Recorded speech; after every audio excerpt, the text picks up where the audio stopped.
Hi everyone, मी साक्षी. यावर्षी मला कामामुळे उन्हाळ्यांच्या सुट्टींचा आनंदच घेता आला नाही. त्यामुळेच म्हटलं पावसात थोडा वेळ मिळालाय तर आपल्या कोकणात जाऊन येऊया. खरं सांगायचं तर पावसाळ्यातला कोकण म्हणजे स्वर्गच. गावी निस्त्याक काय हा प्रश्न पडला की थेट शेत किंवा दर्याचा रस्ता दिसतो. हा, आता पावसा पाण्याच्या समुद्रावर कमी होड्या जात असल्या तरी नदी आहेच की साथीला, असं म्हणत आम्ही पोचलो नदी किनारी. कारण आजचा बेत होता मुळे, म्हणजेच तिसऱ्या पकडायचा. मग त्यासाठी आम्ही अशा थोड्या चिखल असलेल्या नदीपात्रात उतरलो आणि शोध मोहीम सुरू केली.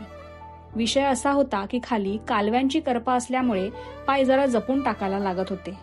मग फार पुढे न जाता आम्हाला जमेल तेवढेच मुळे आम्ही काढून घेतले. एफर्ट्स घालून मिळवलेलं सगळं सुंदर असतं आणि कदाचित म्हणून मला कोकणात यावंसं वाटतं. इथे कोणासाठी आयुष्य थांबू शकत नाही. एकाला दुसरं ऑप्शन हे नक्कीच पाहायला मिळतं.